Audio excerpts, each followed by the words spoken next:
The transport shuttle lurched violently as another plasma burst rocked the settlement. Oliver pressed himself against the corridor wall, his heart hammering against his ribs. 3 weeks on Kepler 442b, and humanity's newest colony was already under siege by the Zarathian Empire. All human personnel, evacuate to designated shelters. The automated voice echoed through empty hallways as Oliver stumbled toward the nearest bunker entrance. Smoke filled his lungs, and the acrid smell of burning metal surrounded him. A slender hand shot out from a partially opened bunker door, fingers wrapping around his wrist with surprising strength. Oliver barely had time to register the purple-tinged skin before he was yanked inside with force that nearly dislocated his shoulder. The heavy door slammed shut, behind him with a pneumatic hiss. Quick! Before the scanners, the voice stopped abruptly. Oliver found himself staring into wide, luminescent violet eyes set in a distinctly feminine face. The alien woman's skin shimmered with an iridescent quality, her features delicate yet otherworldly. She wore the standard civilian evacuation suit, but her expression had frozen into one of absolute shock. "You're?" she whispered, her translator struggling with her suddenly breathless tone. "You're a male?" Oliver blinked, still catching his breath. Yes? Oliver. Human. Thank you for By the 7 Moons of Thesa. The alien woman of Veshin, Oliver realized, released his wrist as if it had burned her. Her gaze darted frantically around the bunker, then back to him. "This is Bunker 7 Alpha. This is a female-only shelter." For the first time since being pulled inside, Oliver actually looked at his surroundings. The massive underground chamber stretched before him, easily the size of an aircraft hangar, and it was filled, absolutely filled with women. Hundreds upon hundreds of them. Human women, Veshin women, Andorian women with their distinctive scaled patterns. Even a few towering Korthian females with their characteristic bone ridges. Every single pair of eyes in his immediate vicinity was now fixed on him. "Oh," Oliver said weakly. "Oh, this is awkward." "Awkward?" The Veshin woman's voice pitched higher. "Do you understand what you've done?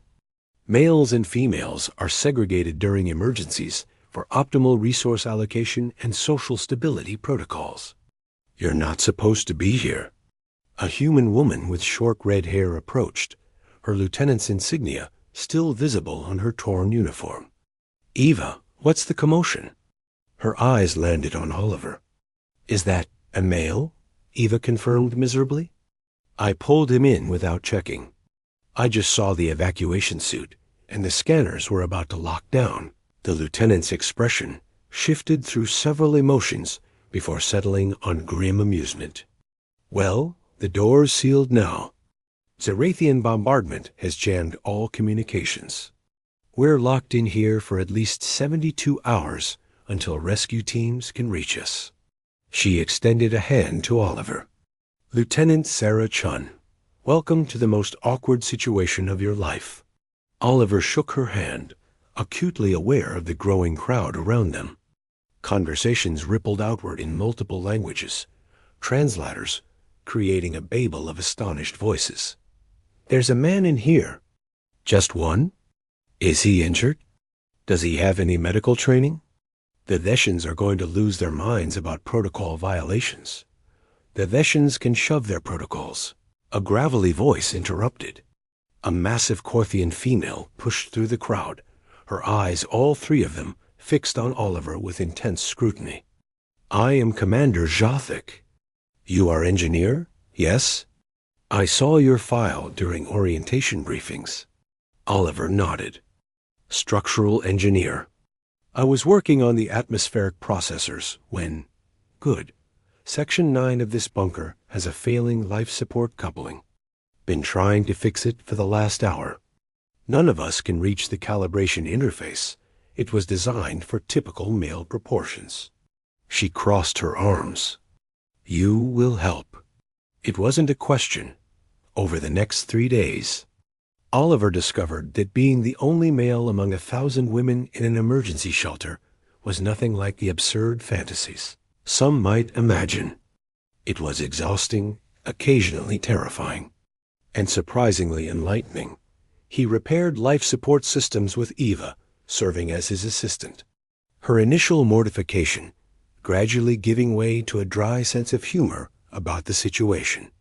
"At least you'll have an interesting story," she muttered as they squeezed through maintenance conduits together. The human who accidentally infiltrated the female bunker. He helped distribute rations alongside Lieutenant Shun, who kept a protective eye on him whenever tensions ran high. Some of the women were uncomfortable with his presence.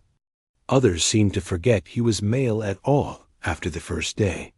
Commander Jafik appointed herself his unofficial bodyguard, her intimidating presence discouraging any potential conflicts. On the second night, as Oliver sat exhausted against a wall, a young Andorian girl approached him timidly. "Mr. Oliver, can you reach the supply crate on the high shelf? My mother needs the blankets, but we're all too short."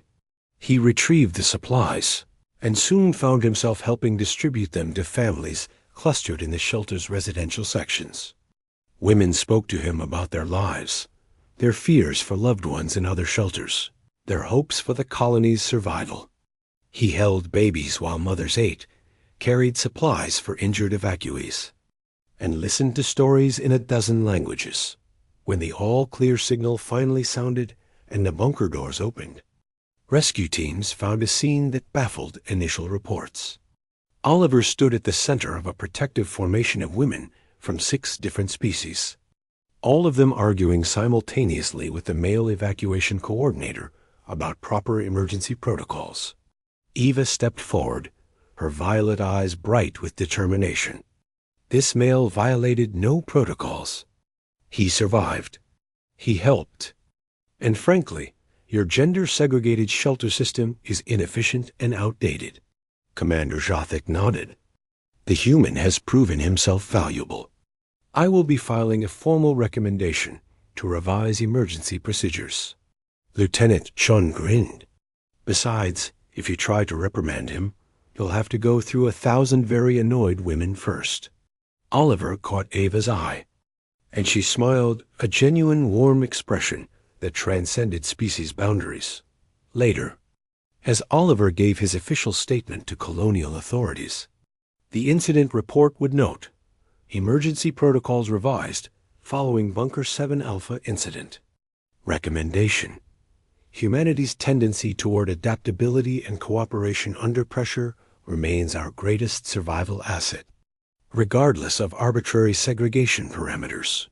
But Oliver would always remember it more simply, as the day he learned that humanity's strength and the strength of all intelligent species wasn't found in following rigid protocols, but in the bonds formed when people chose to work together, regardless of differences, even if those bonds began with a panicked Theshan woman yanking him into the wrong bunker.